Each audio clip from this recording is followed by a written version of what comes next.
Hey everybody, welcome to the March Fireside Chat. This is where we cover all the questions submitted through February, but the episode is released in March, which still confuses me to this day. For those of you who are listening to this as a free episode on Podbean, iTunes, or whatever site you're using, this came out in March and it's June, so what are you doing? If you pay $3 a month on Patreon, you could be caught up to speed in 3 episodes earlier, future. Yeah, whatever.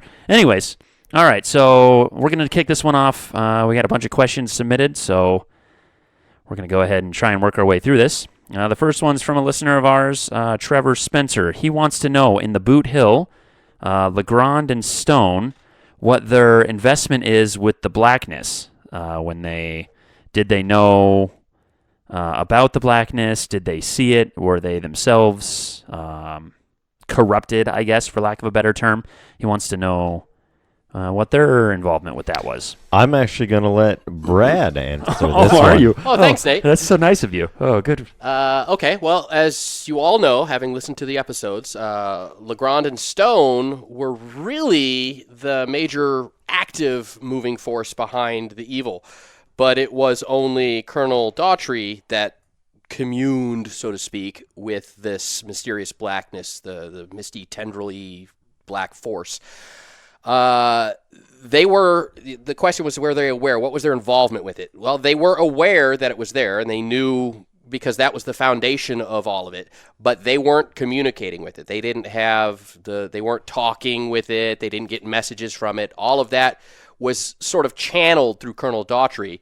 And for reasons that you'll find out, eventually as the story progresses, you'll find out what exactly that means. But as far as just answering the question, yes, they were aware of it.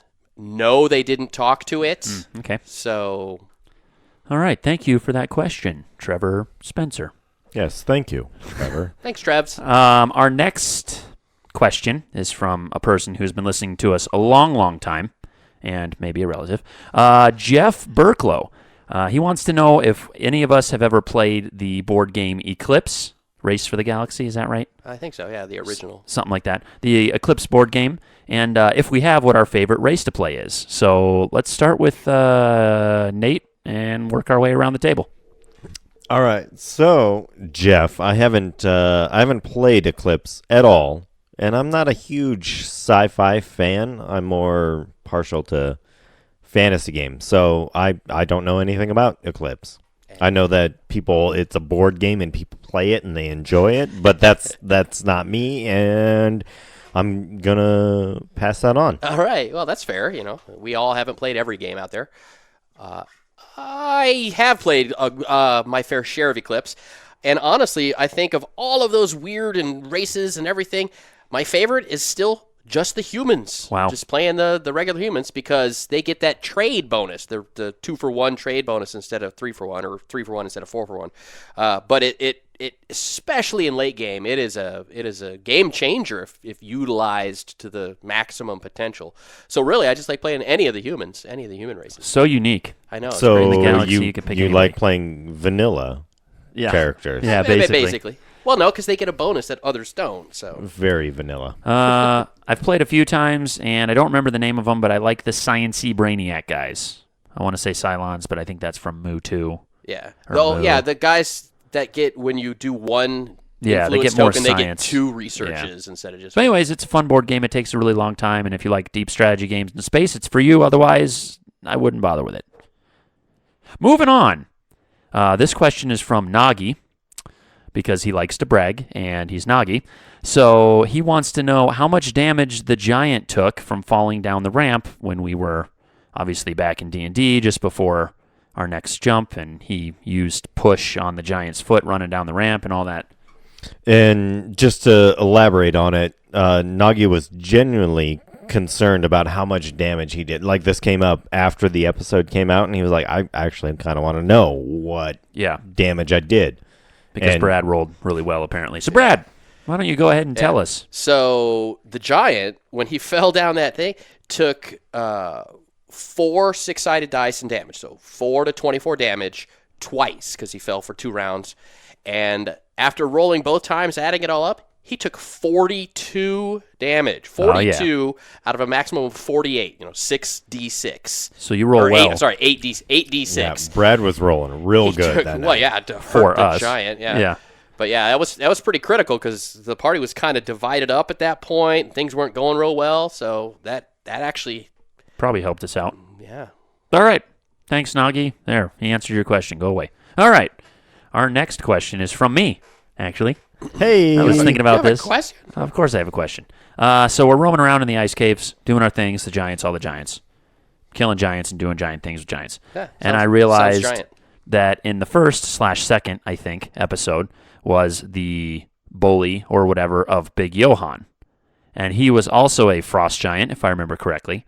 So I was going to ask Brad the question, is he associated with these frost giants? Is he maybe a bigger leader, was a bigger part with these guys than we knew initially? Or is he even know these guys? Or does he just happen to be another frost giant that's just out there?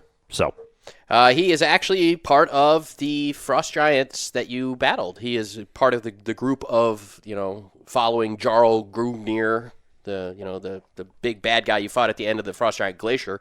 He was actually one of his muscles, one of his henchmen, set out to, cause havoc and stuff, and he gathered a band of ogres to help him and was terrorizing the lands of Sterich. So, yeah, he was part of it, Did we weaken them by killing him? It was a mandatory sort of encounter, to drive the plot that there are giants gathering kind of thing. So he wasn't like a big main player, but he was... he was tough. Yeah. I mean, if you remember that fight. Okay. He was a pretty tough guy. I just remember lightning bolts coming out of alleyways. That's all I remember. It's Zerosi's there. There's lightning bolts. Yeah, that's true. hand in hand. Yeah, it's always alleyways. All right. Next question. This is going to be a round the table we each answer question again. So we've been doing a lot to try and promote the podcast. I'm going to give you a little history lesson. You guys are going to have to sit here and listen to it if you want the answer to this question. Do you need some background music? Yeah. So we've been trying to promote the podcast. To do so is extremely difficult, and so we post on forums. Well, we like to post on multiple general forums as well as forums of specific games we've been playing, just to try and get some interest of what we're trying to do. A lot of the recoil we get from almost every forum we post on is the fact that we're jumping from different games. We're not sticking with a specific game. I'm trying to remember the name of a game that's... What's the name of a game that's like... One system that covers many different genres. Right. We got Champions and GURPS. Oh, and GURPS, Hero yeah, system. of course, GURPS, There's several out there. It's having a huge brain fart. So anyways, everyone's always like, why do you guys choose to play different games and not just play the same game, but that just already has built-in different systems? We all feel about the same way, so we'll go around the table and kind of give our reasons in short and sweet, but we'll start with Nate and go from there. Nate? Okay, and so by games you mean different genres, not like system settings. Like why, to make the question simple and basic, why is it that we're going from D&D to Boothill to... Mutants and Masterminds. Mutants and Masterminds. I was trying to think of it. I think that hasn't come out yet. Spoiler alert, if you're listening to this when it releases, this Sunday is the first episode we go to Mutants and Masterminds, which is superheroes. Hey-o. But right, like why are we playing completely different games and not just playing GURPS? Yeah, different GURPS, systems superheroes, versus genres. Right. Within the same system. Within one system, yeah, correct. Okay, so my main philosophy and guide of this is I want to play these different systems, and I want to see how a Fate system versus a GURP system versus D&D, AD&D, Pathfinder. I want to learn as much as I can about these, and so I really want to play these. And so what we're actually going to be playing throughout the way is systems that we're genuinely interested in learning. And you're going to see that in the episodes. We're going to be struggling because we've never played them.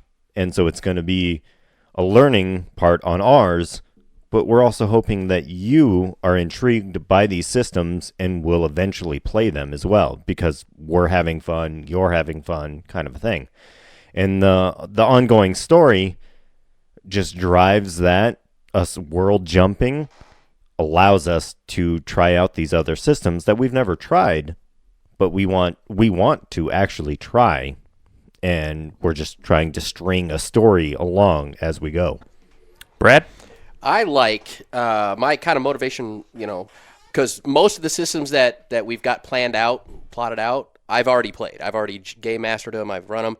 So I'm not necessarily doing this to learn new systems, even though there will be systems I'm learning. Right. I think my main motivation for it is to give listeners something that maybe they play a game. They play one of these games that doesn't have a podcast, or they don't understand. They want to play Boothill. They've heard of it. They want to play it, but they don't know a lot about it. So A, they can listen in to see how the mechanics of the game work. Or B, they already play it, and they want to hear other people play it. They want to, because why do you listen to a D&D podcast? Right. You play D&D. Why do you listen to D&D? Because you like D&D, and you like to hear other people play it. That same kind of reason, like, hey, I play Boothill. I don't know anybody else that plays Boothill. Hey, here's these guys playing Boothill. Sure, we only play it for a few episodes, but it's still there. And then, maybe it's interesting enough that it'll get you introduced into some other games that you maybe have heard of and want to try, or have never heard of but sound interesting. Exposure, right. Really. So I have a couple of reasons. My first one is very equivalent to Nate's. I really enjoy learning the mechanics of different games. And that goes into board games as well as tabletop games, but just the mechanics themselves and how they work and how they tick. That's what I really enjoy.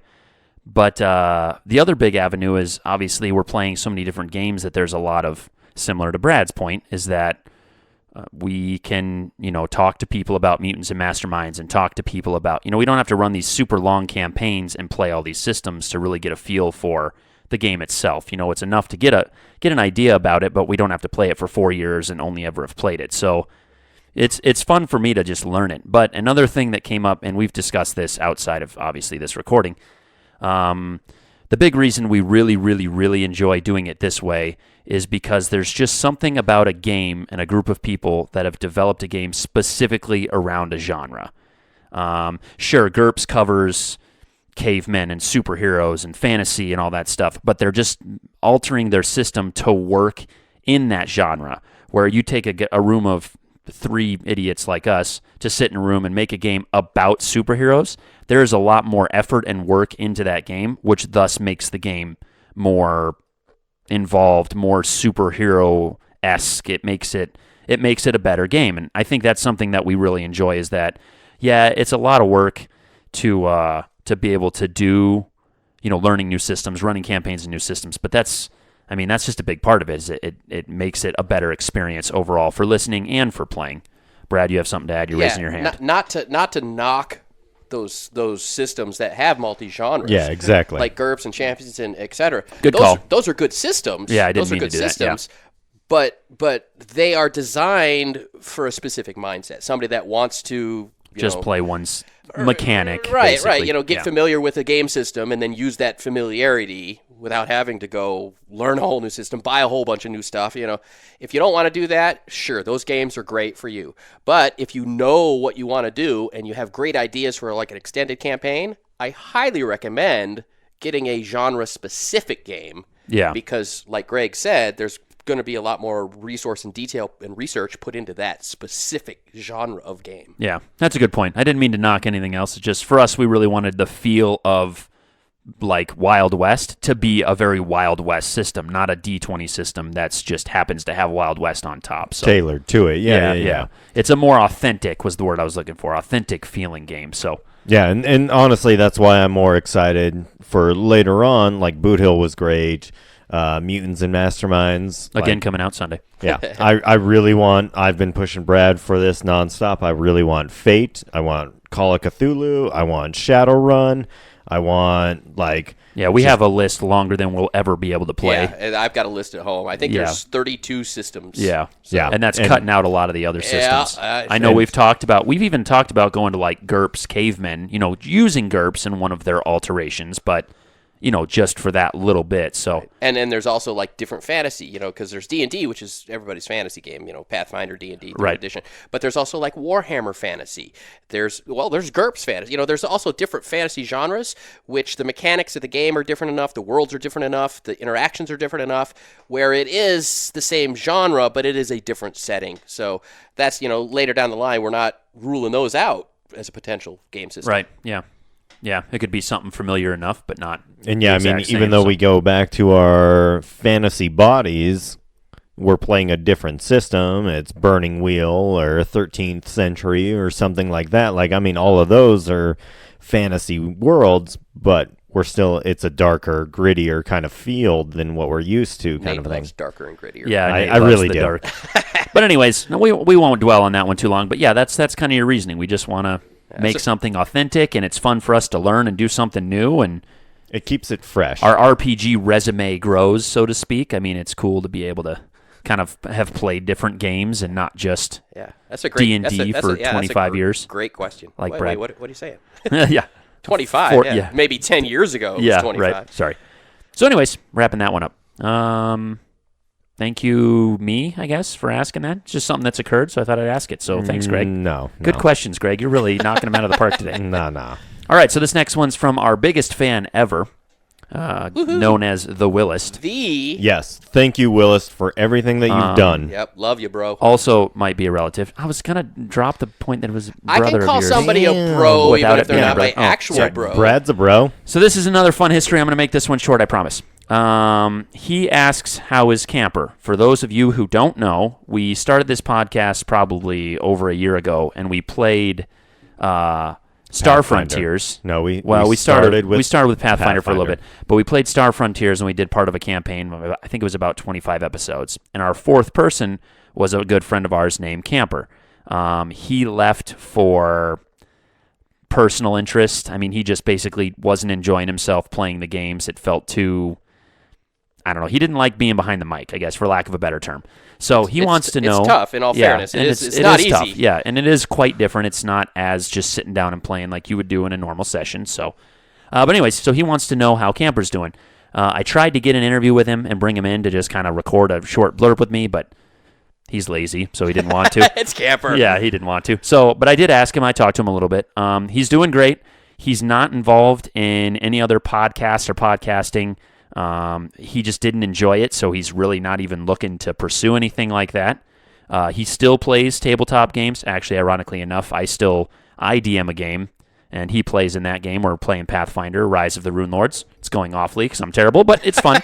So he does still play. We play weekly. So he plays in that game, and he's just going along with his life, and we're hoping in talks. I don't know. I'm pushing real hard, but it's not working real well. We're hoping to get him as a guest star for a section of one of our jumps, but that's yet to be determined. There's a lot of things on the table still, so we'll see. You may be hearing from him again soon, but and we're all still friends with him. I eat lunch with him regularly. So. Yeah. No, I've actually approached him in starting a secondary podcast where we just talk about weekly entertainment. We really want to talk about Game of Thrones episodes coming up since that's coming out soon. Yeah. Just movies, just general entertainment, all that. Like he's not biting on that, but every single time I see him, he doesn't. Yeah, I really just want him to do this secondary podcast where we just bullshit throughout the whole episode. He's so charismatic. Yeah, he's got the personality for it. He just doesn't have the desire, which is fine. So anyways, he's doing great. Thanks for asking, the Willist. And then you had a second question. Okay. I shorthanded this, and I could not read my own shorthand. Your own abbreviation. Don't worry about it. Man. I even remember the question and just looking at your shorthand. So, good God. Yeah. So he also wants to know, the Willist again. Hey, thank you, the Willist. You're the best. Your biggest fan ever, Brad's brother. He also Greg glossed wants to over know, that. I actually do love you. Oh, yeah. And I have a shirt for you. He wants to know, so the characters we play in D&D, I'm assuming, he wants to know if the characters were brand new when we started the podcast or if they had campaigned previously. Because if you remember, and there's been a lot of road bumps, but if you remember, we started at like level 10 and 11 or 11 and 12. 11 and 12. Super high level. The max level is 20. Oh, there isn't an AD&D? Yeah, oh, when new games, it's like 20 or whatever. But anyway, so he wants to know, were these guys just brand new when we started the podcast, or were they campaign previous? So, Nate, let's start with Ovac Badal. Badal. His father's name was Ball, and his grandfather's name was Doll. And anyway, whatever. It doesn't matter. These were brand new characters that we created. We sat down with Brad for maybe 2 weeks, creating these characters, playtesting them, seeing what we wanted and all that. And I mean, that's basically, I created a dwarf because I just love playing them. And I really wanted to throw a hammer and the glowing runes on the side being Moradin. It was just a flavor effect. It added some benefits, but in the long run, I just love throwing a hammer and being a cleric, and I like playing the healer class, but more damagey healer. So, but I mean, no, yeah, I know, right? But these were just characters we created, and we just added little flavors throughout like a 2-week period before starting. So it's just minimal character creation, and that's why fleshing out the backstories as we go is kind of a huge part, seeing how these characters develop and all that. But yeah, I mean, we had a little bit of background, but not much. With the exception Yeah, I was just going to say, of Zerosi. Brad can cover Zerosi. Yeah, I ran a D&D campaign for many years that Nagi was part of, off and on, but more on than off. And Zerosi was his character, worked up from first level. Crazy stuff that we did. I mean, lots of big epic style stuff that he has done. He has made many enemies in his travels. Some of them were good guys that he made enemies of just because of his, having to do certain things at certain times. But yeah, he has a lot of adventures under his belt. So he was not just created for this, as Ovac and Grug were. He was slightly modified, though, but, right? We basically took him and upped him a couple levels, not like ridiculous amounts, but I wanted him to be on the same relative power level as Ovac and Grug. So I kind of took Zerosi and boosted him up, but it is his character that he played up, with tons of story, and his little quirks and idioms that he does are all, things that were part of the campaign as he was playing up. Yeah, and then Grug was made, obviously, at the same time Ovac was made. But my big inspiration was I had to be someone that was going to be up front and could take a lot of hits, because we needed that without a healer and you've seen Zerosi. I was a healer. Damn. I mean with a healer, sorry. With a healer and then Zerosi. But anyone who's played AD&D knows how much barbarians suck to level. Like, big time suck. They have, like, the longest XP leveling pool, and they can't use magic for the first, 6 levels. Yeah, like something. the first, it gets increments, yeah. Like, they can use potions at, 3rd, and then they can use magic weapons at 4th, and then armor at 5th, or whatever.